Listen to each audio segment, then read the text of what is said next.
Olá, meu nome é Paloma, eu sou mestranda no programa de pós-graduação em História da UFSC, faço parte da linha de pesquisa em História Global do Trabalho e estou gravando esse vídeo para participar do segundo simpósio de História Global da UFSC, Vozes do Sul. Vou apresentar a minha pesquisa, que tem por título provisório a espacialização da economia colonial e as dinâmicas socioespaciais indígenas, Goiás, 1722 a 1770. Eu entrei em contato com a documentação e com o tema ainda numa experiência de iniciação científica durante a graduação. Depois eu tratei do mesmo tema no TCC e levei algumas questões que ficaram dessa trajetória para a pesquisa do mestrado. Esses documentos são a correspondência oficial trocada entre as autoridades, relatos espaciais e mapas que estão disponíveis no Arquivo Histórico Ultramarino, no Arquivo Público do Distrito Federal, e eu também adquiri através de algumas publicações da revista do Instituto Histórico Geográfico Brasileiro e do Instituto Histórico Geográfico de Goiás. Eu decidi dar prosseguimento à pesquisa trabalhando com um espaço específico, que são os caminhos coloniais, que conectavam Goiás a dinâmicas mais amplas da economia. Esses caminhos aparecem na documentação sempre associados à questão indígena. No sul, o caminho que ia para São Paulo está sempre associado com os Kayapó e os ataques dos Kayapó aos comboios e comerciantes que iam para Goiás. E ao norte, o caminho dos Currais, o sertão, conectava Goiás a Salvador, ao Maranhão, estava sempre envolvido com a questão dos Acroá. Essa relação de conflito demandava da administração colonial a aliança com outros povos indígenas. Então é nessa dinâmica complexa que eu tento compreender a relação entre as dinâmicas socioespaciais indígenas e os ambientes coloniais no contexto da espacialização da economia colonial. Buscando conectar as questões que surgem ao abordar as relações entre colonizadores e indígenas com processos e dinâmicas mais amplos, que pretendemos fazer o jogo de escalas, entendendo as estruturas como produtos da interação social e percebendo nas dinâmicas locais a resolução do funcionamento, coesão e existência das redes mercantis e circulação das mercadorias. É nesse sentido que a pesquisa se alinha com os debates e perspectivas da história global.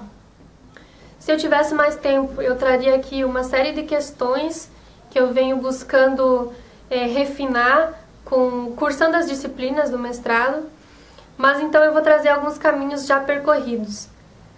Como eu falei, a contratação dos sertanistas, ela acontecia primeiro com os colonizadores, os moradores das minas e dos arraiais, e depois essa decisão tomada ali no nível local não era apenas aprovada pela coroa, mas era incentivada com a oferta de mercês, que consistiam em ofícios, cargos e sesmarias para esses sertanistas, que depois cobraram diversas vezes essas mercês e obtiveram algumas. Esse discurso também dos colonizadores contra os indígenas resultou na aprovação da Guerra Justa, na Guerra Justa Ofensiva, que legitimava a escravidão indígena, o cativeiro resultante das bandeiras. Essa questão do trabalho indígena, ela também é muito interessante, pensar no status jurídico dessas pessoas enquanto administrados e aparecem também como escravos, como peças.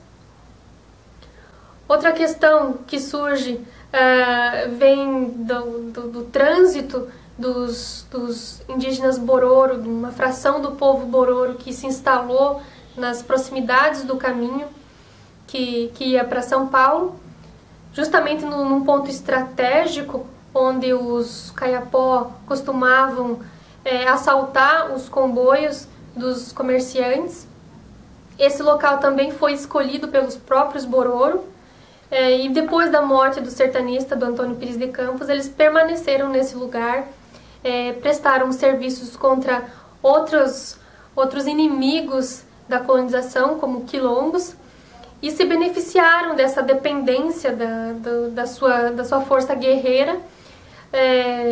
Eles puderam permanecer ali sem a presença de padres jesuítas e de outras companhias. Eles eram acusados, inclusive, por alguns de viverem livremente nesse espaço. Então, eles constituíram uma nova territorialidade e encontraram um espaço dentro da sociedade colonial. O espaço que exploramos até aqui era constituído por relações sociais e econômicas bastante complexas. Os povos indígenas vivenciaram um processo de desterritorialização em conflitos constantes com os interesses coloniais, mas também criaram novas territorialidades agindo estrategicamente pela sobrevivência. Essa dinâmica local determinava a forma e coesão das redes mercantis, que não existiam no vazio. Os caminhos coloniais, veículos do capital mercantil, conectavam Goiás com os portos da Bahia, Rio de Janeiro e São Paulo. A riqueza produzida no interior dessas redes ia para Portugal e de lá para os países do noroeste europeu. Os mapas que representam tais caminhos também se inserem no conflito, enquanto armas que legitimavam discursos e reconheciam alianças. Por fim, buscamos evidenciar como a economia mundo-capitalista era constituída também ali, em Goiás, pelas dinâmicas socioespaciais dos povos que conduziram e vivenciaram o processo de espacialização da economia e sociedade coloniais. Eu agradeço por assistirem até aqui e nos vemos no dia 2.